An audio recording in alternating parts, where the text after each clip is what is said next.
In a previous video, I gave you 10 mental health billing terms that you needed to know in order to get a head start in your claim submission process, and it was a long one. If you haven't watched it yet, you should, but only after you watch this one though. The 10 terms I provided and defined for you were no doubt helpful, but it wasn't an exhaustive list. You see, there are still more terms that you need to know regarding mental health billing.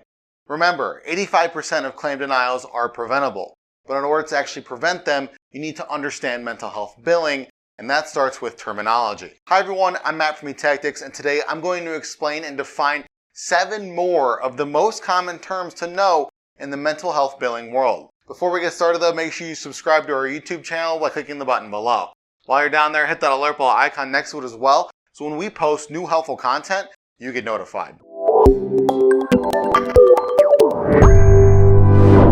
The first term I'm going to define for you in this video is denial management. This is a process you establish within your organization with the help from your clearinghouse. It involves reviewing and correcting claims that come back from payers with a denied status. Second, let's talk about electronic remittance advice, or ERAs.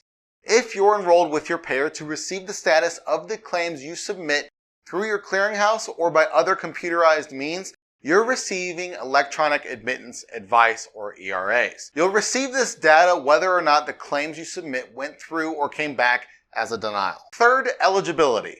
If you have a client who comes in for an appointment for an ailment or a service that isn't covered by their insurance provider, you're going to receive a denial on their claim that you submit. Eligibility refers to the coverage associated with a payer's plan. Sometimes when eligibility responses come back, it will explain what's in network and out of network. If a client comes to you and the organization you work with isn't contracting with their insurance provider, it's referred to as an out-of-network visit. Eligibility doesn't say what providers are in network and out of network. Thus, if you're using an eligibility solution provider, you still need to determine that yourself using the information presented to you. Fourth, explanation of benefits, or EOB. If you aren't enrolled to receive the status of your submitted claims electronically, you'll receive an explanation of benefits, or EOB, via the mail. The EOB is the physical version of an ERA. Fifth, managed care organization, or MCO. Medicaid enrollments hit over 76 million in 2021. In other words, it's a massive healthcare payer. To deal with the logistics associated with handling a patient ecosystem that's that big, Medicare seeks outside help. First, the federal government provides money to states and U.S. territories who manage the program. Sometimes these state-run insurance programs choose a handful of other payers to handle Medicare claims.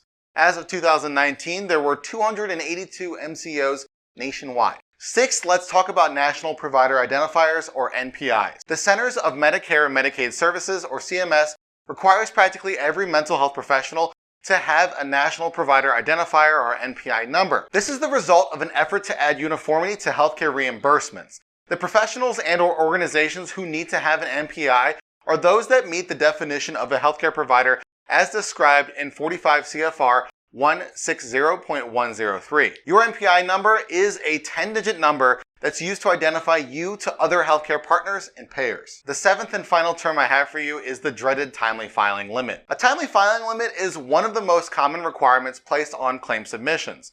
More specifically, it's the amount of time a payer allows claim submission after rendered service. If you submit a claim to a payer after the timely filing limit lapsed, you'll receive a denial. This requirement is different for every payer, but the majority of them place it around 180 days. After watching this video and the last one, you now know 17 of the most commonly used mental health billing terms. I cannot stress enough how important it is that you know the terms that I've provided. Understanding them provides you and your team with the necessary foundation for your organization to build claim submission success off of. If you'd like to learn more about mental health billing and revenue cycle management in general, reach out to eTactics. And you already made it this far into the video, so you might as well like it, share it, and comment below. Well, what are you waiting for? Subscribe to our YouTube channel.